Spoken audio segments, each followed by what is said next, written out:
Hello, welcome back. Hii ni Mshani Wellness. Make sure una subscribe ama una follow kupitia platform ambayo unasikiliza ama kutazama somo hili. Kwenye somo hili tutajadili dalili za saratani ya mlango wa kizazi, moja kati ya matatizo ambayo yanawasumbua mabinti wengi sana kwa sasa hivi.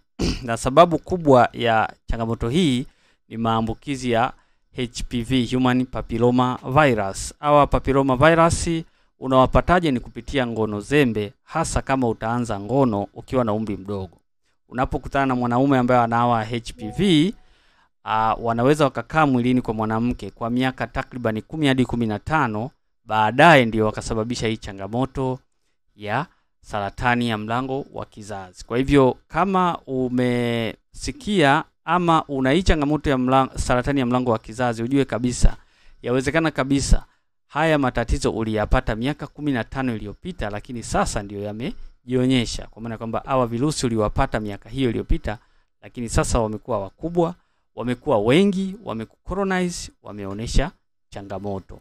Sasa dalili hizi ukiziona, ujue kabisa kwamba yawezekana una hii changamoto ya saratani ya mlango wa kizazi, na unapaswa kufika kituo cha afya ili kupata msaada zaidi.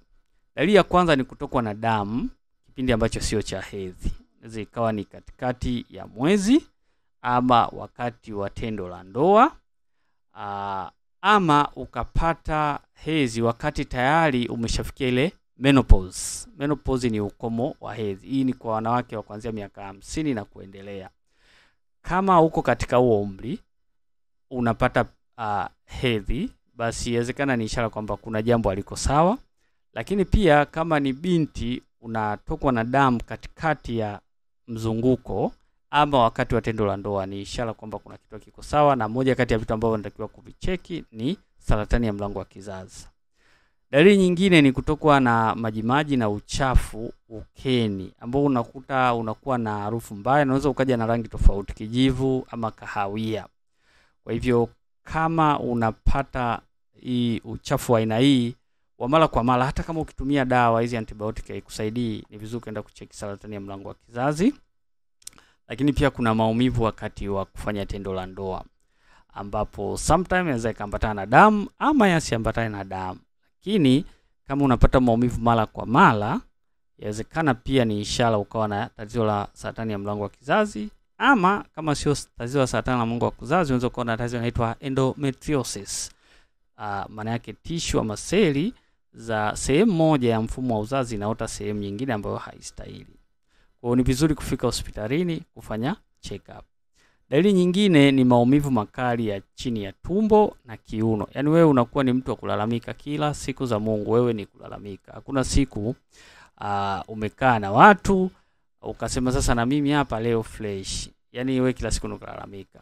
Ukiona hivyo ni vizuri kufika hospitalini kufanya check up.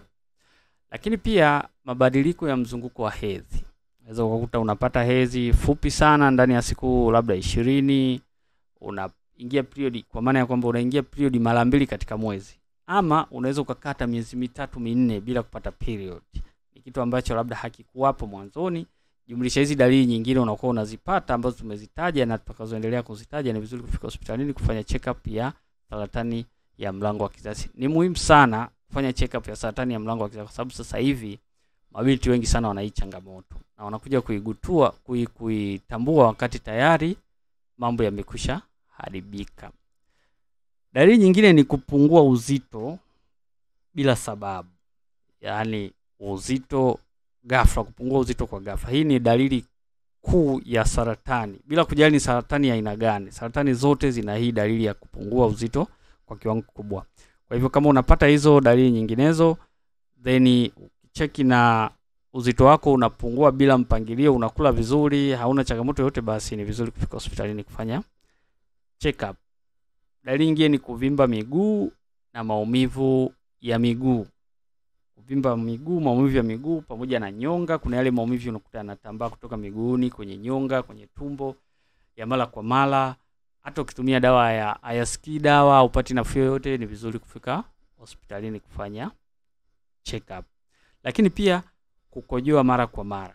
Si mjamzito na hauna changamoto nyingine yoyote ya kiafya, haujanywa maji mengi kupita kawaida, ukiona hivi, yawezekana kabisa hiyo saratani imeanza kushambulia hadi mirija ya mkojo ama kibofu. Kwa hiyo ni vizuri kuwahi hospitalini kufanya check up. Lakini pia dalili nyingine ni uchovu wa mara kwa mara. Sio mjamzito, lakini muda wote unakuwa na uchovu. Lakini pia kunakuwa na upungufu wa damu. Ukienda kupima unakuta damu yako haiko vizuri, iko chini, na hauumi wala hauna changamoto nyingine, ila una sababu hizi tulizozitaja na ambazo tutaendelea kuzitaja, basi ni vizuri kwenda kufanya check up ya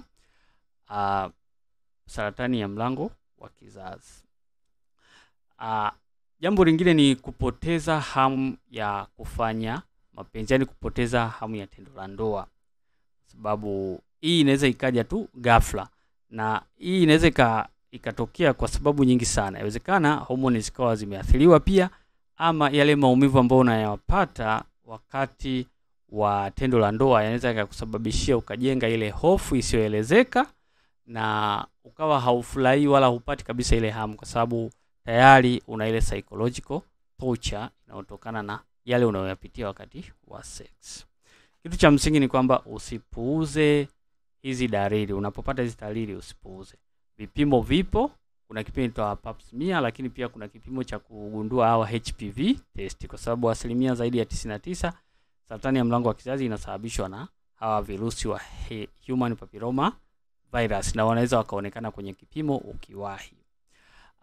Pima mara kwa mara, katika kila baada ya miaka 5 pima mara 1 au mara 2. Ni safi sana. Lakini kwa mabinti unaweza ukapata chanjo ya human papilloma virus. Kuna chanjo zinatolewa za hawa virusi. Na ukiwa ni kwa wale mabinti wenye miaka 9 hadi 14, kama wewe ni mzazi pia unaweza ukampeleka kituo cha afya akapata hii chanjo. Lakini pia tumia condom, yani kwa kifupi ni kwamba fanya ngono salama. Usifanye ngono zembe. Acha umalaya, usio na wapenzi wengi, kuwa mwaminifu, mpenzi mmoja tu anatosha. Lakini pia kuna matatizo mengineyo kama vile kuvuta sigara, mapombe, yanaongeza sumu mwilini, kwa hiyo yanaharakisha wewe hawa virusi kukushambulia na kusababishia saratani kiurahisi zaidi, kwa sababu unajaza misumu mwilini. Hapo utakuwa umeenjoy somo mpaka wakati mwingine. Bye bye.